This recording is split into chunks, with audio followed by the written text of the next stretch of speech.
Hello students, good evening. रात्रि के 8:30 बज रहे हैं और हमारा जो यूपीएससी का सिलेबस है एनसीईआरटी बेस्ड, उसको हम कंटिन्यू कर रहे हैं। हमने इकोलॉजी एनवायरनमेंट का वीडियो बनाया था पिछला, और आपको बताया था हमने कि जो भी वीडियोज हम बनाएंगे, ज़्यादा बड़ा वीडियो हम नहीं बनाएंगे, इसमें अपना 20 to 25 मिनट्स का रहेगा। और प्रत्येक वीडियो के बाद उस पर्टिकुलर टॉपिक से ऑब्जेक्टिव क्वेश्चंस आपको बना करके दिए जाएंगे। क्वेश्चन भी हम ज़्यादा नहीं बनाएंगे, क्योंकि ज़्यादा क्वेश्चंस में बच्चे बोर हो जाते हैं, क्योंकि इतने सारे क्वेश्चन अवेलेबल हैं, किसको सॉल्व करें किसको छोड़ें। तो मान के चलना हम ऐसी 5-6 क्वेश्चन इस टाइप का आपको ऑब्जेक्टिव देंगे। तो कल जो मैंने टॉपिक आपको पढ़ाया था उसके अकॉर्डिंग 5 क्वेश्चंस आपको मिलेगा। आप उसको बना करके अपने आप को चेक करेंगे और उसके बाद उसका मैं आंसर जो होगा उसको बहुत अच्छे तरीके से आपको एक्सप्लेन करूंगा। ये ध्यान रखना, ये जो इकोलॉजी एनवायरनमेंट का टॉपिक मैं पढ़ा रहा हूं, इसको बहुत धीमी गति से, बहुत आराम से अपने को पढ़ना है। मतलब एक एक कॉन्सेप्ट को हम बहुत अच्छे से समझें, क्योंकि ये जो टॉपिक हम पढ़ा रहे हैं, हमारी इच्छा है कि यूपीएससी में जो क्वेश्चंस आपको आ रहे हैं वो आपके अधिक से अधिक क्वेश्चन कवर हो जाएं, यही हमारा उद्देश्य होगा। यदि स्टेट लेवल के एग्जाम में हम पढ़ते तो यही इकोलॉजी एनवायरनमेंट को मैक्सिमम 20 आवर्स में हम कंप्लीट कर देते हैं, लेकिन ये यूपीएससी के अकॉर्डिंग पढ़ रहे हैं हम, तो मान के चलिए कि अबाउट ये 40 to 45 आवर्स या उससे भी अधिक समय लग सकता है, क्योंकि इसमें एनसीईआरटी बुक में एक एक वर्ड्स जहां कहीं भी अपने को ऐसा लगता है कि इसको एक्सप्लेन करने की जरूरत है, उसको हम यहाँ पे कवर करने का प्रयास कर रहे हैं। तो आइए हम कंटिन्यू करते हैं इसको। आज यहां पर आप देखेंगे फर्स्ट टर्म आपको मिलेगा ये फिजियोलॉजिकल इकोलॉजी। फिजियोलॉजिकल इकोलॉजी, अब इकोलॉजी का कॉन्सेप्ट आपको क्लियर हो गया। Ecology is the study of relationship in between organism and their environment. कल हमने क्लियर कर लिया था ऑर्गेनिज्म क्या है, पॉपुलेशन क्या है, कम्युनिटी क्या है। उसके अकॉर्डिंग जो भी लिविंग बॉडी है वो अपने जो फिजिकल एनवायरनमेंट है या उसका जो एबायोटिक एनवायरनमेंट है उसके साथ उसका इंटरेक्शन कैसा है, इसको जब हम स्टडी करते हैं तो उसको बोलते हैं इकोलॉजी। आपको ध्यान होगा ecology term was given by Haeckel. आपने नाम सुना होगा, इकोलॉजी टर्म किसने दिया था, तो आपको ध्यान रखना है ये टर्म किसने दिया था, आपका ecology term was given by Haeckel, ये आपको ध्यान रखना है। And the systematic study of ecology is known as ecosystem. मतलब इकोसिस्टम को जब हम इकोलॉजी को जब हम एक सिस्टम के रूप में स्टडी करते हैं तो उसको हम क्या बोलते हैं, इकोसिस्टम बोलते हैं। तो इकोसिस्टम टर्म किसने दिया, तब आपको ध्यान रखना है यहां पे आंसर आपका क्या हो जाएगा, ये टेंसले। स्पेलिंग वगैरह पे ज्यादा ध्यान नहीं देंगे, मेन हमारा उद्देश्य है कि आपका क्वेश्चन कवर होना चाहिए। तो ecology term was given by Haeckel and ecosystem term was given bye Tansley. ये आपको साइंटिस्ट नेम ध्यान रखना है। अब अपने को यह ध्यान रखना है कि कोई भी लिविंग ऑर्गेनिज्म है जब किसी एनवायरनमेंट में एडाप्टेशन करता है, कोई भी लिविंग ऑर्गेनिज्म जब किसी एनवायरनमेंट में अनुकूलन स्थापित करता है, मतलब वहां पे सर्वाइव करने लगता है, तो आपको यहां पर ध्यान रखना है कि एडाप्टेशन का मतलब ये नहीं कि आप वहां पे सर्वाइव कर रहे हैं, इसका मतलब एडाप्ट हो गए। इसके साथ मस्ट है रिप्रोडक्शन। मीन्स यहां पर क्या है कि जिस हैबिटेट में आप रह रहे हैं या जिस एनवायरनमेंट में आप रह रहे हैं वहां पर आपको ध्यान रखना है survival as well as reproduction. आया में, या not only survival but also reproduction. मतलब कहीं पर यदि आप सर्वाइव कर रहे हैं तो रिप्रोडक्शन भी करने की क्षमता होना चाहिए, तभी उसको हम क्या बोलेंगे यहां पर, एडाप्टेशन वर्ड या अनुकूलन शब्द उसके लिए हम इस्तेमाल करेंगे। ये आपको ध्यान रखना है, ठीक है। अब उसके बाद क्या होता है कि एडाप्टेशन होता किस तरीके से है। तो एडाप्टेशन होने के लिए हमारे पास ध्यान रखना कि हमारी बॉडी में क्या होती है, फिजियोलॉजी पाई जाती है। चाहे प्लांट्स हो या एनिमल हो, उसकी अपनी एक फिजियोलॉजी होती है।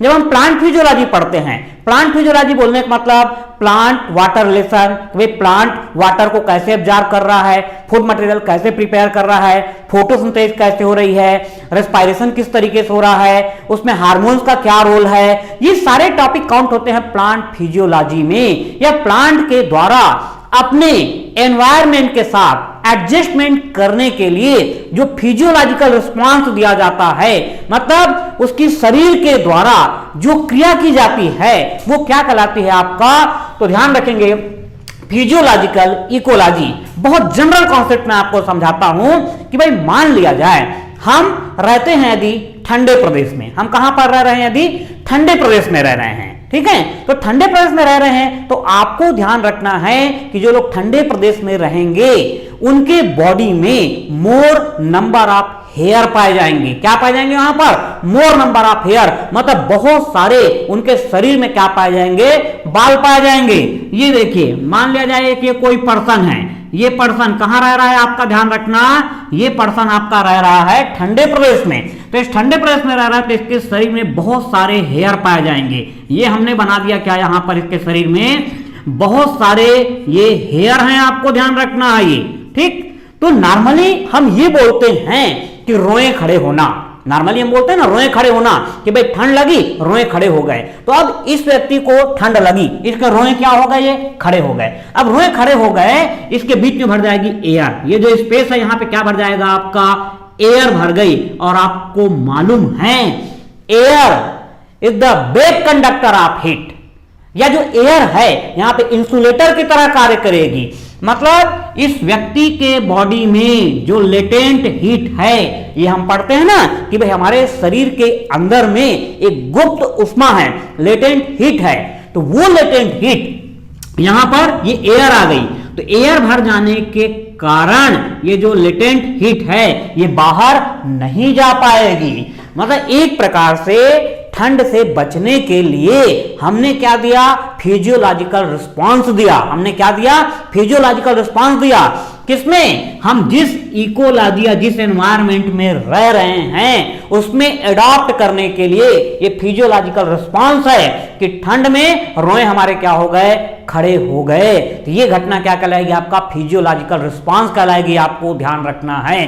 तो इसी तरीके से कोई भी लिविंग बॉडी जब किसी इकोसिस्टम में सरवाइव करता है या वहां पर एडॉप्ट करता है तो उसके बॉडी के द्वारा कुछ स्पेसिफिक फिजियोलॉजिकल रिस्पांस दिए जाते हैं। या जैसे हम पढ़ते हैं आगे चल करके अपने को पढ़ने को मिलेगा कि प्लांट है, प्लांट में क्या हो रहा है कि गर्मी के समय में, समर सीजन में एक्सेस ट्रांसपिरेशन हो रहा है। प्लांट में क्या हो रहा है, एक्सेस ट्रांसपिरेशन हो रहा है। तो एक्सेस ट्रांसपिरेशन को रोकने के लिए उसमें स्टोमेटा क्लोज हो जाता है। स्टोमेटा क्या हो जाता है, उसका बंद हो जाता है। मतलब जो हाई रेट ऑफ ट्रांसपिरेशन है उससे अपने आप को प्रोटेक्ट करने के लिए या उस अनफेवरेबल कंडीशन में एडॉप्ट करने के लिए उसका स्टोमेटा क्या हो गया, क्लोज हो गया। उस स्टोमेटा को क्लोज करने के लिए एक स्पेसिफिक हार्मोन्स होता है जिसको बोलते हैं एब्सिसिक एसिड। कौन सा हार्मोन अपन पढ़ते हैं, एब्सिसिक एसिड हार्मोन पढ़ते हैं, को शॉर्ट फॉर्म बोलते हैं ABA, abscisic acid. Abscisic acid promote the closing of stomata to stop the transpiration, मतलब वाष्पोत्सर्जन की क्रियाओं को रोकने के लिए प्लांट का स्टोमेटा बंद हो गया। ये प्रोसेस क्या कहलाएगी, फिजियोलॉजिकल रिस्पांस। मतलब उस एनवायरनमेंट में उसको सरवाइव करना है जहां पे हाई टेम्परेचर है, तो कैसे सरवाइव करेगा, तो उसका स्टोमेटा यहां पर क्या हो गया, क्लोज हो गया, जिससे रेट ऑफ ट्रांसपिरेशन क्या हो जाएगा, डाउन हो जाएगा। तो इस तरीके से प्लांट्स और एनिमल जिस एनवायरनमेंट में या जिस इकोलॉजी में सरवाइव कर रहे हैं वहां पर उनके द्वारा फिजियोलॉजिकल रिस्पांस दिया जाता है। ये आपको ध्यान रखना है। आया मेरे ख्याल से समझ में ये, तो ये वर्ड आपको क्लियर हो गया कि फिजियोलॉजिकल इकोलॉजी क्या है। तो फिजियोलॉजिकल इकोलॉजी बोलने का मतलब क्या हुआ कि लिविंग बॉडी के द्वारा जिस एनवायरनमेंट या जिस इकोलॉजी में एडाप्टेशन करना है उनकी फिजियोलॉजी में कुछ ऐसा चेंजेस आएगा जो कि उस एनवायरमेंट पे उनको एडाप्टेशन लेने में हेल्प करेगा। इतना आपको ध्यान रखना है। तो दोनों टर्म आपके क्लियर हो गए कि एडाप्टेशन क्या है। आगे चल करके इसको जब हम पढ़ेंगे एडाप्टेशन के कुछ और भी स्पेसिफिक एग्जांपल्स मैं आपको बताऊंगा। जब हम ये टॉपिक हमारा कहां पर आता है, जो अपन डार्विन की थ्योरी और लामार की थ्योरी, ऑर्गेनिक इवोल्यूशन वगैरह वाला टॉपिक पढ़ते हैं, उससे रिलेटेड है। इसलिए यहां पर इसको ज्यादा मैं नहीं कर रहा हूं, बाकी आगे जरूरत पड़ेगी तो अपन पढ़ेंगे।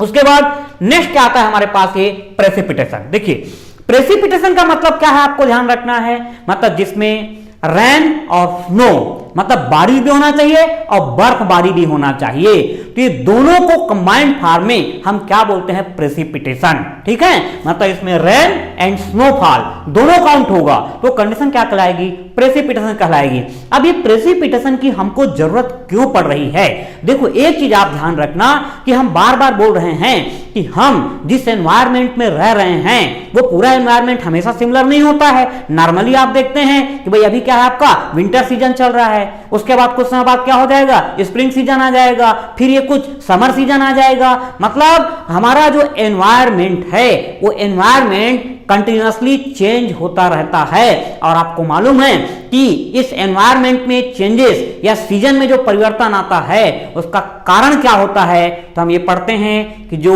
अर्थ है अपने एक्सिस पर क्या कर रही है, रोटेशन कर रही है। रोटेशन करने के साथ साथ क्या है, आपका एक स्पेसिफिक 23.5 पर क्या है वो आपका टिल्ट है, मतलब क्या है, झुकी हुई है।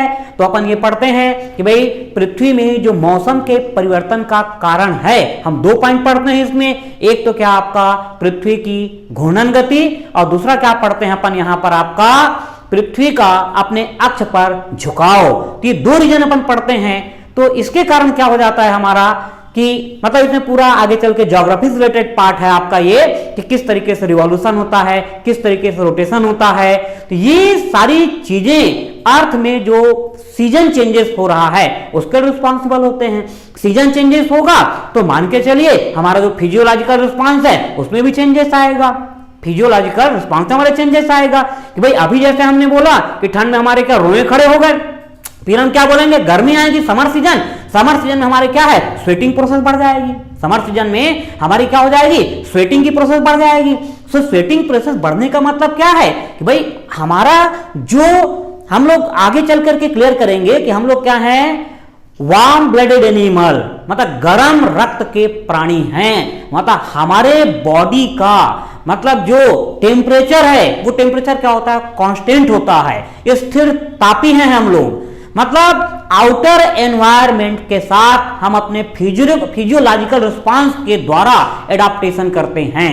तो जब समर सीजन आएगा हमारे बॉडी में स्वेटिंग की प्रोसेस होने लग जाएगी। मतलब स्वेटिंग की प्रोसेस से हमारे बॉडी की जो लेटेंट हीट है वो बाहर निकलने लग जाएगी और लेटेंट हीट बाहर निकलने के कारण हमारे जो बॉडी का टेम्परेचर है, ये दूसरी सिचुएशन देखिए समर सीजन में, देखिए ये समर सीजन की हम बात कर रहे हैं, ये देखिए यहां पर ये क्या है आपका लेटेंट हीट हमारे बॉडी में है। ठीक है, देखो यहां पर क्या था, इस लेटेंट हीट या गुप्त ऊष्मा को बाहर निकलने से रोकना हमारा उद्देश्य था। लेकिन समर सीजन में क्या है कि जो लेटेंट हीट है इसको अपने को बाहर निकालना है। कि बाहर कैसे निकलेगी, तो भाई यहां पर क्या है, जो आपका वाटर है, ये क्या हो गया, ये वाटर है आयतन में, और ये वाटर किसमें कन्वर्ट हो गया, ये वाटर वेपर में कन्वर्ट हो गया। ये प्रोसेस क्या है आपका, ये क्या है आपका स्वेटिंग की प्रोसेस हो रही है, पसीना निकल रहा है। तो जब ये जो वाटर है ये वेपर में कन्वर्ट हो गया तो वाटर को वेपर में कन्वर्ट करने के दौरान ये जो हीट है, ये हीट क्या हो जाएगी, इस्तेमाल हो जाएगी। तो यहां की जो कुछ गुप्त उष्मा या जो लेटेंट हीट है वो यहां पे इस्तेमाल हो रही है। तो यहां बॉडी का टेम्परेचर क्या होते जाएगा, डाउन होते जाएगा, मतलब कांस्टेंट रहेगा। आया समझ में यहां पर। तो ये दोनों आपका स्वेटिंग की प्रोसेस कब हो रही है, आपका समर सीजन में हो रही है, या आपका जो रोए खड़े होने की प्रोसेस है ये कब हो रही है, आपका विंटर सीजन में हो रही है। यही सब क्या है आपका ध्यान रखना, फिजियोलॉजिकल रिस्पांस है। किस लिए रिस्पांस दिया जा रहा है कि हम जिस इकोलॉजी या जिस एनवायरनमेंट में रह रहे हैं वहां पे एडाप्टेशन हो सके। तो ये सारी चीजों को आपको यहां पर ध्यान रखना है।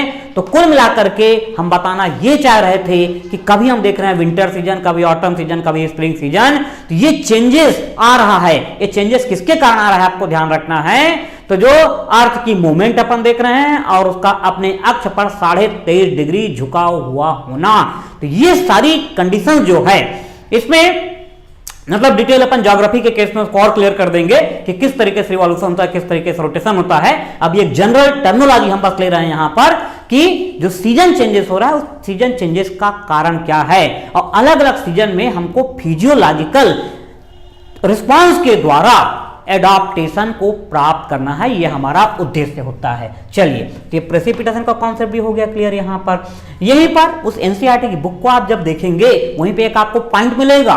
पॉइंट क्या मिलेगा कि our intestine is also a type of habitat, मतलब हमारी जो इंटेस्टाइन है, इंटेस्टाइन भी एक प्रकार का आवास है। आवास मतलब बोलने क्या हुआ, हैबिटेट।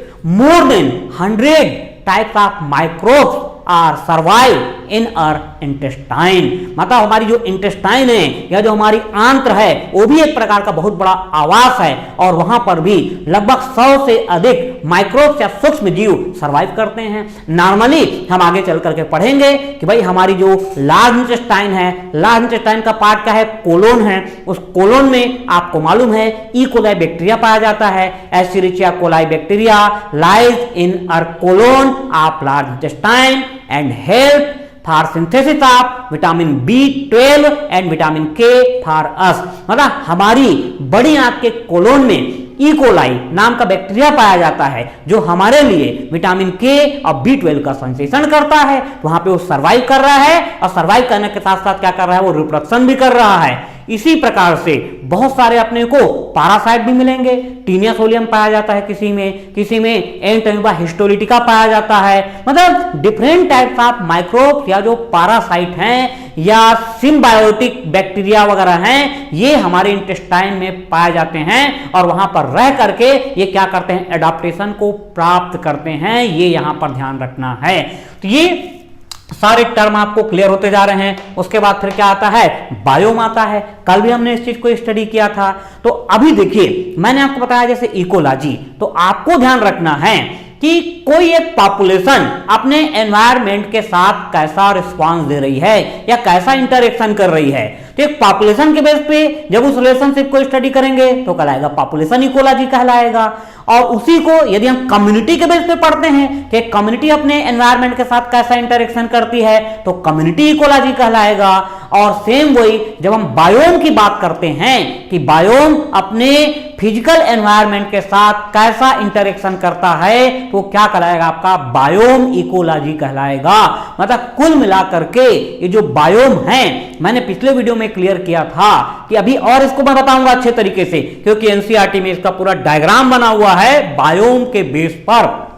तो यहां पर अपने को जो प्रेसिपिटेशन है और जो टेम्परेचर है, प्रेसिपिटेशन और टेम्परेचर के बेस पर या एल्टीट्यूड के बेस पर जो वेजिटेशन है उसका क्लासिफिकेशन किया गया है, तो वो बायोम के फॉर्म में पढ़ते हैं। और पूरे जो वर्ल्ड का जो वेजिटेशन है उसको हम लोग 4 बायोम में स्टडी करते हैं। तो बायोम ध्यान रखना, biome is a type of ecology, ये भी एक प्रकार की क्या है, इकोलॉजी है। How many types of biome, तो आपको ध्यान रखना 4 टाइप्स ऑफ बायोम, ठीक है। तो अभी इस बायोम का पूरा मैं कॉन्सेप्ट क्लियर करता हूं, और मैंने पिछले वीडियो में आपको क्लियर भी किया था कि जब भी बायोम की बात करेगा तो स्पेशली फॉर वेजिटेशन, मतलब ये मेनली आपका पौधों के लिए अपन बायोम को पढ़ते हैं, ध्यान रखना। तो अब यहां से मैं आपको पढ़ाता हूं आगे बायोम की स्थिति क्या होगी, ठीक है। तो बायोम कहां है हमारे पास, ये हो गया। चलिए आ जाते हैं हम बायोम में, देखते हैं। बायोम आपको 4 टाइप्स मिलेगा, ध्यान रखना। ये एनसीईआरटी में जो आपका डायग्राम बना हुआ है उस डायग्राम को आप अच्छे तरीके से देख लेंगे। मैं अपने तरीके से आपको बता रहा हूं, अपने तरीके से बता रहा हूं ये किस तरीके से आपका है यहां पर कि जो हम 4 टाइप्स ऑफ बायोम पढ़ते हैं, ये 4 टाइप्स ऑफ बायोम मैं इस तरीके से बना रहा हूं, लेकिन आप इसमें जो एनसीईआरटी में बना हुआ है उसको भी आप जरूर देखेंगे, ध्यान रखना। तो ये 4 टाइप्स ऑफ बायोम हमारे पास मिलेगा। ये हो गया हमारा बायोम। ये क्या है आपका, एल्टीट्यूड, मतलब हाइट फ्रॉम सी लेवल, समुद्र सतह से ऊंचाई के आधार पे हम बढ़ रहे हैं। साथ में टेम्परेचर भी लेना है।